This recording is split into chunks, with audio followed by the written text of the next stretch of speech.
ஆண்டவராகிய இயேசுவின் நாமத்தினாலே இந்த விடியலை தேடி நிகழ்ச்சிக்கு உங்களை வரவேற்கிறேன்.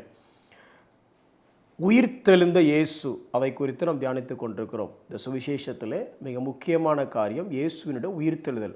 ஆம், நம்முடைய பாவத்திற்காக அவர் பரிகாரமானார், பலியானார். ஆனால் அதனோடு அந்த சுவிசேஷம் முடிவடையலை. அவர் உயிரோடு எழுந்தது மிகவும் முக்கியம். அதனால தான் பவுல் சொல்லும் பொழுது 1 கொரிந்தியர் 15:14 சொல்லும் பொழுது, இதை விசுவாசிக்கலைன்னா, அவர் உயிரோடு எழுந்திருக்கலை அப்படின்னா நம்முடைய விசுவாசமும் வருது, பிரசங்கமும் வேஸ்ட்டு. அப்போது விசுவாசத்துக்கும் பிரசங்கத்துக்கும் அடித்தளமாக இருக்கிறதே எதுன்னா அவர் உயிரோடு எழுந்தது. அது ரொம்ப முக்கியம். அதை தான் குறித்து தியானிச்சுட்டு இருக்கிறோம். முதல்ல எப்படி பயத்தை அவர் எடுத்து போட்டாருங்கிறத பார்த்தோம். சமாதானத்தை எப்படி கொடுத்தாருன்னு பார்த்தோம். அடுத்து பிரதான கற்பனை அல்லது பிரதான கட்டளை என்று சொல்லலாம், தேவனுக்காக ஏதாவது செய்ய வேண்டும் என்கிற காரியத்தை குறித்து தியானித்தோம். எதன் அடிப்படையில் தியானிக்கிறோம்? இயேசு உயிரோடு எழுந்து அவர் பேசிய வார்த்தைகளிலிருந்து இந்த காரியத்தை தியானிக்கிறோம். இன்றைக்கி ஒரு காரியம், இயேசு உயிரோடு எழுந்த பின்பு அவர் பேசிய இன்னொரு சம்பவத்தை நான் உங்களுக்கு மத்தியில் எக்ஸ்பிளைன் பண்ண ஆசைப்படுகிறேன். இது லூக்கா 24வது அதிகாரத்தில் இருக்குது. இந்த பின்னணியை மேலே வாசிக்கிறேன். 2 பேர் எருசலேமிலிருந்து எருசலேமுக்கு 7 அல்லது 8 மைல் தூரத்தில் உள்ள எம்மாவு அப்படிங்கிற கிராமத்துக்கு போயிட்டுருக்குறாங்க. அப்படி போயிட்டு இருக்கும் பொழுது அந்த ரீசன்ட் பாஸ்டில் நடந்த விஷயத்தெல்லாம் டிஸ்கஸ் பண்ணிகிட்டே போயிட்டே இருக்கிறாங்க. இப்போ இயேசு உயிரோடு எழுந்த இயேசு அவங்களோட சேர்ந்து ட்ராவல் பண்ணுறாரு. அவங்களுக்கு புரியல. இப்போது அவங்க இயேசுக்கிட்ட நடந்த சம்பவத்தை விளக்குறாங்க. எப்படி விளக்குறாங்க அப்படின்னா, இயேசுவை பற்றியே இயேசுக்கிட்டே சொல்கிறாங்க. இயேசுவை தெரியல, இயேசுவை பற்றியே சொல்கிறாங்க. என்ன சொல்கிறாங்க அப்படின்னா, இயேசுவை குறித்த இவர்களுடைய புரிதல், அதாவது இயேசு உலகத்தில் மனிதனாக வாழ்ந்தபோது இவங்க என்ன எதிர்பார்த்தாங்க அப்படிங்கிறத சொல்கிறாங்க. என்ன சொன்னாங்க? 19வது வசனம் இப்படி சொல்லுது, அவர், அதாவது இயேசு, தேவனுக்கு முன்பாகவும் ஜனங்கள் எல்லாருக்கும் முன்பாகவும் செய்கையிலும் வாக்கிலும். நல்லா கவனிச்சிங்களா? முதல்ல செய்கை வருது, நோட் பண்ணோம். நாம் வார்த்தை ஃபஸ்ட்டு வருதுன்னு நினைக்கிறோம். நம்மளால் பேச முடியுது, செய்ய முடியல. ஆனால் அவரை பற்றி சாட்சியில் செய்கை தான் ஃபஸ்ட்டு வருது. செய்கையிலும் வாக்கிலும் வல்லமையுள்ள தீர்க்கதரிசி. எப்பா இயேசு யாருப்பா அப்படின்னு கேட்டால் அவங்கள பொறுத்த வரைக்கும் என்ன சொல்கிறாங்க அப்படின்னா, செய்கையிலும் வாக்கிலும் வல்லமையுள்ள தீர்க்கதரிசி. ஓ, தீர்க்கதரிசியா? சரி, ரைட்டு, மேலே அப்புறம் சொல்லுங்கள். அப்போ அடுத்து சொல்கிறாங்க, இல்லை, அவரே இஸ்ரவேலை மீட்டு ரட்சிப்பார் நாங்கள் நம்பி இருந்தோம். இதில் தீர்க்கதரிசியாக இருந்தார்னு எழுதிட்டாங்க. அவர் சொல்லும்போது அப்படி தான் சொல்கிறாங்க. என்ன சொல்கிறாங்க?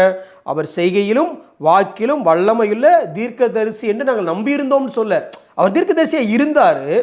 அதையும் தாண்டி நாங்கள் என்ன நம்பினோம்னா, அவரே இஸ்ரவேலை மீட்டு ரட்சிப்பவர் என்று நம்பியிருந்தோம். நம்பிக்கை பாழா போச்சு அப்படிங்கிற மாதிரி சொல்ல வராங்க. நம்பியிருந்தோம், இவைகள் சம்பவித்து இன்று 3 நாள் ஆகிறது. இப்படி நம்பியிருந்தோம், அவர் செத்து போயிட்டாரு, இன்னும் ஒன்றும் நடக்கலை சார், 3 நாள் ஆயிடுச்சு. சரி, அப்புறம் வேறு ஏதாவது எக்ஸ்ட்ரா நியூஸ் ஏதாவது இருக்கா? ஆமாம் இருக்குது. என்ன இருக்குது? எங்களுடைய சிஸ்டர்ஸ் கொஞ்சம் பேர் போனாங்க, போய் பாடியை காணோம்னு சொன்னாங்க. அப்படியா? பாடியை காணும், அப்புறம் உயிர் தெழுந்துட்டாரா அப்படின்லாம் யோசிக்கலை. அவன் இப்போ என்ன, அவன் நம்பிக்கை என்னென்னா, திரும்பி வந்து அவர் உயிரோடு இருக்கிறார் என்று சொன்ன தேவதூதரை தரிசித்தோம். கொஞ்சம் யோசிக்க வேண்டாமா? புதைச்சி வச்ச பாடி இல்லை, அப்போ ஒருவேளை உயிரோடு எழுந்திருப்பாரோ? சரி, அடுத்து அவங்க சொல்கிறாங்க, தேவதூதரை பார்த்தோண்டு. ஓ, அப்போ ஒரு எக்ஸ்ட்ராடினரி ஏதோ நடந்திருக்குல்ல, அப்போ தேவதூதரை பார்த்தீங்களா? அப்புறம் அவங்க உயிரோடு இருக்கிறாரு சொன்னாங்க, இப்போது நம்பினாங்களா? நம்பினா ஏன் ஊரோட்டு வெளியில் போகிற? அடுத்த வருஷம் எங்களை பிரமிக்க பண்ணினார்கள். ஆச்சரியம்தான், ஆனால் நம்பினியா? ஆச்சரியப்படுவதற்கும் அதிசயப்படுவதற்கும் விசுவாசிப்பதற்கும் நிறைய வித்தியாசம் இருக்குது. மற்றவங்களுக்கு ஏதாவது அற்புதம் நடந்தோன்னா ஆச்சரியப்படுவோம், ஆனால் நாம் விசுவாசிக்கிறோமாங்கிறது ரொம்ப முக்கியம். இங்கே என்ன சொன்னாங்க? எங்களை பிரமிக்க பண்ணினார்கள். அடுத்த வசனம், அப்படியே எங்களில் சிலர் கல்லறை இடத்திற்கு போய் ஸ்திரீகள் சொன்னபடியே கண்டார்கள். என்ன கண்டார்கள்? சொன்னபடியே பாடி இல்லை, சொன்னபடியே கல்லறை திறந்திருந்துச்சு, இதெல்லாம் கண்டாங்க, ஆனால் அவரை காணவில்லை. அப்போ இப்போ என்ன யோசிக்கிறாங்க அப்படின்னா, கல்லறை திறந்திருந்தே பிரச்சனை இல்லை சார், தேவதூதரை பார்த்தது பிரச்சனை இல்லை சார், அது பெரிய விஷயம் இல்லை, உயிரோட எழுந்தாரும் தேவதூதர் சொன்னது பெரிய விஷயம் இல்லை, அவரை தான் பார்க்கலையே, இன்னும் அவரை பார்த்தா தானே நம்ப முடியும், அவரை காணவில்லை. சரி, ரைட்டு. இப்படி சொல்லிட்டு இருக்கும் பொழுது இப்போ உடனே இயேசு என்ன பண்ணியிருக்கணும்? இப்போ நீங்களாம் நானாக இருந்தால் அந்த இடத்துல என்ன எதிர்பார்த்துருப்போம்? டேய் நில்லு, இங்கே திரும்பு, நான் தான் இயேசு. எப்படி நம்புறது? நேரம் தெரிலல, இப்போ பார் அப்படின்னு சொல்லிட்டு அங்கே போன அந்த கடலே ஏதோ ஒன்று அமையா, கடலில் ஒரு அற்புதத்தையோ இல்லை இயற்கைக்கு சொல்கிறது பிரமிக்கத்தக்க ஒரு அதிசயமான காரியத்தையோ செஞ்சு, இல்லை அங்கே இருந்த குஷ்டரோகி ஒருத்தனை கூப்பிட்டு சுகமாக்கி, இல்லை அங்கே செத்து இருந்த ஒருத்தனை உயிரோடு எழுப்பி, புரியுதா, நாம இயேசு அப்படின்னு அவர் சொல்லியிருக்கு, அப்படின்னு அவர் செஞ்சுருக்கலாம். நல்லா கவனிங்க, இயேசுவை பற்றி சொல்லும்போது என்ன சொன்னாங்க? செய்கையிலும் வாக்கிலும் வல்லமையுள்ள தீர்க்கதரிசி. எதை செஞ்சு காமிச்சிருக்கலாம், காமிச்சு தான் யாருன்னு நிரூபிச்சிருக்கலாம். ஆனால் அவர் என்ன செஞ்சார் தெரியுமா? வாசிக்கிறேன் 25வது வசனம். அப்பொழுது அவர் அவர்களை நோக்கி, தீர்க்கதரிசிகள் சொன்ன யாவையும் விசுவாசிக்கிறதற்கு புத்தி இல்லாத மந்த இருதயம் உள்ளவர்களே. வசனத்தில் என்ன எழுதியிருக்குங்கிறத நீ விசுவாசிக்கல? அவன் பார்த்தாங்கிற, அவன் கேட்டாங்கிற, சொன்னாங்கிற, ஸ்திரீகள் போனாங்கங்கிற, ஆளை காணலைங்கிற. அப்போ நீ பார்த்ததை, நீ கேட்டதை பற்றியே பேசுறியே, எழுதியிருக்கிறத பற்றி யோசிச்சியா? உனக்கு அறிவு இல்லை? அவர் அப்படி சொன்னார். நீங்கள் தப்பாக நினச்சிக்காதீங்க. இன்றைக்கி நம்மளும் என்ன நினைக்கிறோம் அப்படின்னா, நம்ம பார்க்குறது, நம்ம கேட்குறது, நம்ம போய் அங்கே என்ன ஃபீல் பண்ணுறோம். ஆனால் அவர் என்ன சொல்கிறாரு?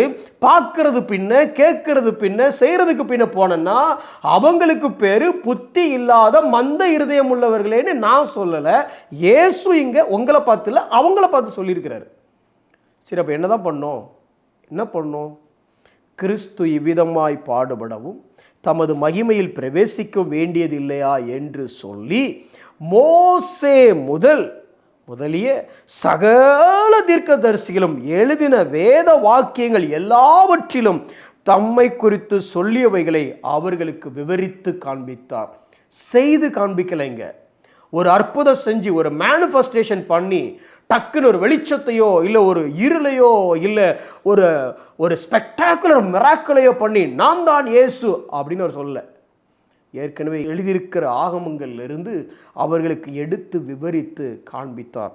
அப்படி காண்பிக்கும் பொழுது அவங்க இருதயம் கொழுந்து விட்டு எரிந்தது.